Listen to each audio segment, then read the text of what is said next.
Yang saya hormati para kepala sekolah dan guru hebat di Kota Semarang dan kota-kota yang lain yang mengikuti kegiatan ini, serta seluruh peserta Kobar Semar Kota Semarang di kesempatan siang hari ini. Tidak hentinya untuk selalu memanjatkan puja dan puji syukur atas segala nikmat yang melimpahkan pada kita sekalian, sehingga kesempatan siang sore hari ini kita bisa bertemu dalam dunia maya untuk kegiatan berbagi praktik baik lewat komunitas belajar Kota Semarang. Oleh karena itu kita berharap komunitas yang baik ini bisa berjalan dengan sebaik-baiknya untuk selalu berbagi praktik baik tentang apa yang sudah kita kerjakan, dan ini kemungkinan akan bisa dilaksanakan dan juga dipraktekkan di berbagai tempat untuk sesuatu yang baik kita bagikan kepada sesama untuk kita laksanakan dengan sebaik-baiknya. Baik, hari ini saya kejatah untuk menyampaikan materi berbagai praktik baik tentang proses penyusunan rencana kerja tahunan dan RKAS, rencana kerja anggaran sekolah, berdasarkan rapor pendidikan tahun 2002 otomatis nih, karena yang tahun 2003 belum muncul, serta 8 standar nasional plus itu tiap-tiap sekolahnya ada berbeda-beda. Kalau di SMP 39 ada plusnya itu tentang kelingkungan dan kewirausahaan. Sebelumnya saya share dulu materi untuk kegiatan sore hari ini.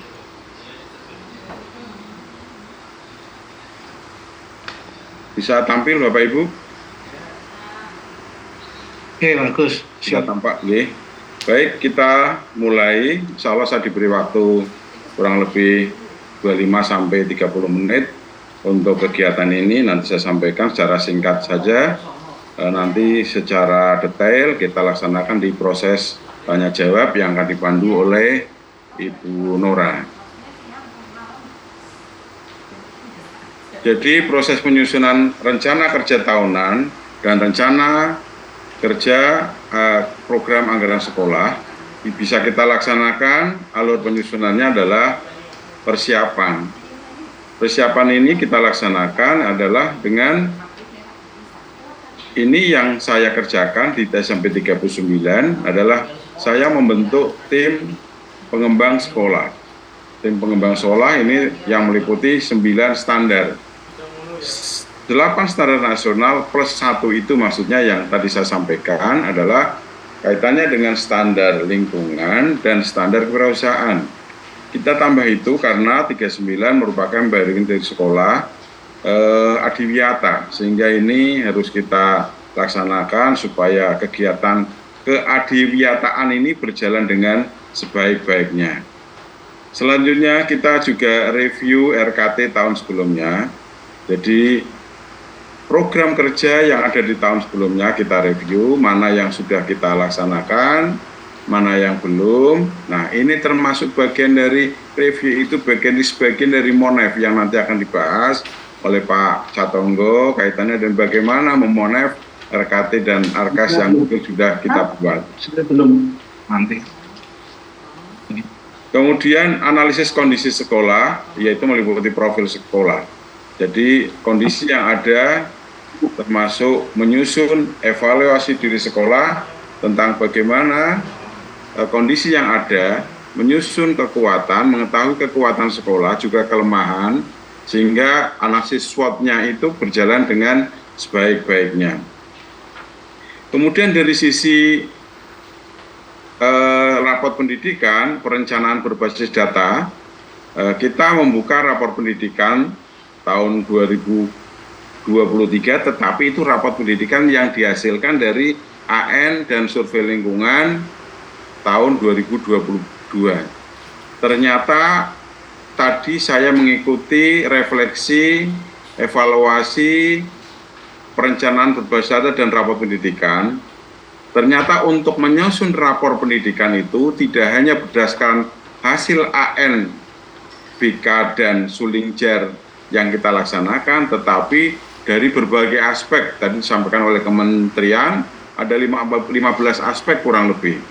Dan itu sehingga melibatkan berbagai instansi, sehingga tadi sudah ditanyakan, mengapa kok rapor pendidikan itu selalu munculnya setelah kita membuat RKT. Tadi disampaikan oleh peserta bahwa diusahakan rapor pendidikan itu munculnya sebelum RKT, supaya sekolah bisa menyusun RKT itu berdasarkan rapor pendidikan yang memang betul-betul up to date, yang betul baru, sehingga tidak bongkar lagi saat di kemudian hari.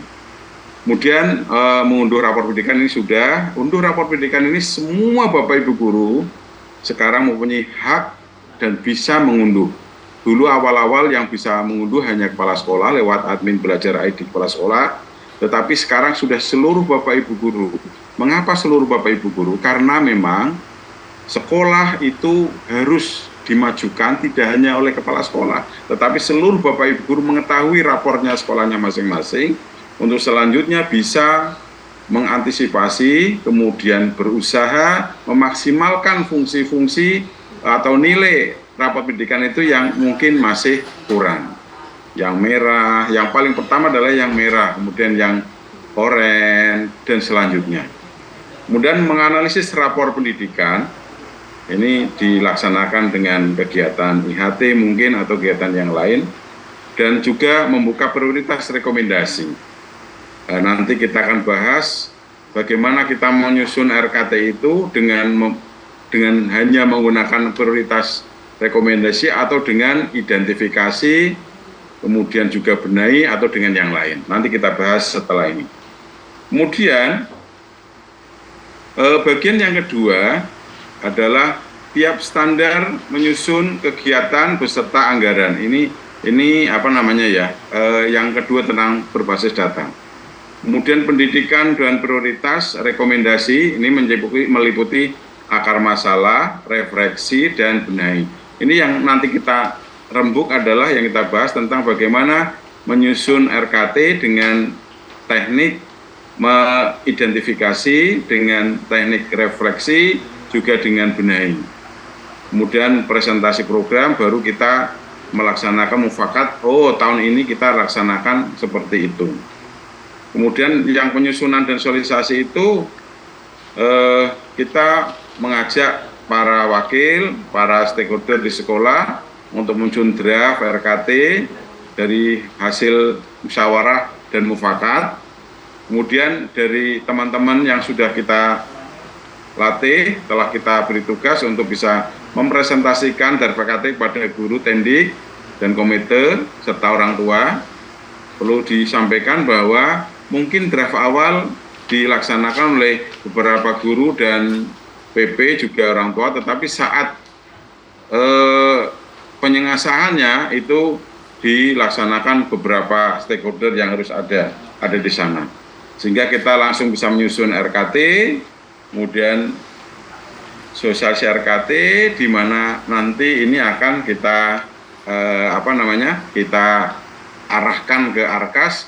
RKT yang berasal dari rapat pendidikan yang itu memang membutuhkan dana, itu harus kita dianggarkan di Arkas sesuai dengan bos yang sudah kita terima. Kalau yang tidak ya tetap di RKT ada, tetapi di Arkasnya tidak dianggarkan. Ini contoh kegiatan yang saya laksanakan di SMP 39 dalam rangka persiapan penyusunan program sekolah. Dalam ini salah satunya ya penyusunan RKT itu. Bapak Ibu guru juga orang tua siswa. Bapak Ibu yang saya hormati, hari ini kita akan melaksanakan kegiatan penyusunan RKT dengan menggunakan ada dua cara yang kita laksanakan adalah cara yang hanya menggunakan rekomendasi prioritas yang ada di rapor pendidikan, juga dengan melaksanakan proses namanya disingkat IRB. IRB, I-nya itu identifikasi. Apa yang diidentifikasi? Yang identifikasi adalah menganalisis indikator prioritas yang ingin dijadikan fokus dalam ini saya SMP Negeri 39 Semarang. Artinya masalahnya itu apa? Identifikasi masalahnya. Kemudian merefleksikan, yaitu menganalisis indikator akar masalah yang akan diperbaiki. Jadi ini pertama masalahnya, yang kedua akar masalahnya apa, dan yang terakhir kita akan memilih benahi, yaitu memilih kegiatan benahi untuk mengatasi akar masalah tersebut. Jadi pertama masalah, kedua akar masalahnya kenapa, kemudian yang ketiga bagaimana mengatasi akar masalah tersebut. Itu yang ada di benahi. Dan ini semua ini sudah berada di rapor pendidikan Bapak Ibu masing-masing. Tinggal Bapak Ibu nanti menganalisis mana yang harus diprioritaskan. Yang diharapkan adalah sesuai dengan warna. Yang pertama yang merah, yang kedua yang oranye, yang selanjutnya yang mungkin biru tetapi turunnya banyak atau dan sebagainya begitu. Bapak Ibu, ini contoh bahwa kita melakukan identifikasi. Apa tampak Bapak Ibu tulisan yang kecil-kecil ini? Lingkaran